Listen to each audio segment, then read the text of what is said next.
एक लंबे समय पहले एक गांव में हेमंत और शारदा नामक पति पत्नी रहते थे। उनका रितिका नामक एक सुंदर सी बेटी भी थी। हेमंत अपनी बेटी से बहुत प्यार करता था। वो जो भी मांगती थी हेमंत उसे देता था। रितिका को पेड़ पौधे उगाना बहुत पसंद था। हेमंत खेती करते हुए आए पैसों से अपने परिवार का देखभाल करता था। एक दिन जब रितिका पाठशाला से वापस आ रही थी, उसे रास्ते में एक आदमी आम के पौधों को बेचते हुए नजर आता है। मेरे घर के पास बहुत सारा खाली जगह है, इन पौधों को लेके वहां उगा सकती हूँ। ऐसे सोचकर वो उस आदमी के पास जाती है। अंकल, आपके पास मौजूद सारे अलग अलग पौधों में से एक एक प्रकार मुझे दे दीजिए ना। इतने प्रकार के आम के पौधों के साथ तुम क्या करोगे बेटी? मेरे घर के पास खाली जगह है, वहां इन्हें उगाऊंगी। ठीक है बेटी। ऐसे वो उस आदमी के पास के सारे प्रकार का एक एक पौधा लेके जाती है। रितिका उन पौधों को लेके अपने घर के पास लगाती है। एक दिन हेमंत उस खाली प्रदेश में मौजूद आम के पौधों को देखता है। अरे, इस खाली स्थान में पौधे कहां से आए? अगर ये पौधे पेड़ बन गए तो उनके जड़ों की वजह से ये घर बनाना मुश्किल हो जाएगा। कभी ना कभी मुझे इस स्थान में एक घर बनाना ही होगा। ये फैसला करके उन पौधों को निकालने ही जाता है जब उसकी बेटी रितिका वहां आके देखती है। पापा, आप उन पौधों को क्या कर रहे हो? इस स्थान में एक बड़ा घर बनाना है ना बेटा। ये पौधे जब पेड़ बन जाएंगे तो उन्हें निकालना मुश्किल हो जाएगा, इसीलिए उन्हें अभी निकाल दे रहा हूँ। पापा, आपको तो पता है ना कि मुझे पौधे उगाना बहुत अच्छा लगता है। मेरी अध्यापक भी कहती है कि पौधे उगाना अच्छी आदत है, और इतना ही नहीं, पौधों से हमें ताजा ऑक्सीजन भी मिलता है। मुझे इस खाली स्थान में पौधों को उगाना है, मेरे लिए इन्हें रहने दीजिए ना। ठीक है बेटा, मैं तुम्हें कैसे ना करूंगा। तुम्हारे लिए इन पौधों को नहीं निकालूंगा, ठीक है? ऐसे कह के वहां से चला जाता है। तब से रितिका उन पौधों को ध्यान से पानी डाल के उनका ख्याल रखती है। कुछ सालों बाद वो पौधे बड़े आम के पेड़ बन जाते हैं और बहुत सारे आम देते हैं। ये देख रितिका बहुत खुश होती है।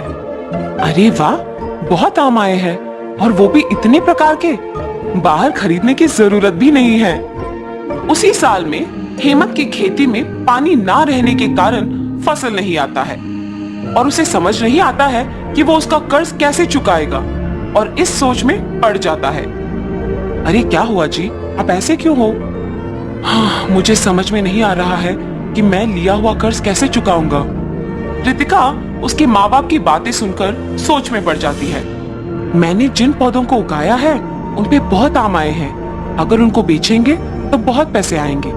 मुझे ये बात पापा को बताना है। पापा, आप निराश मत होना। आपकी बातें सुनने के बाद मुझे एक योजना आया है। क्या कह रही हो बेटी? पापा, आप पहले मेरी बात तो सुनिए, आपको तब समझ में आएगा।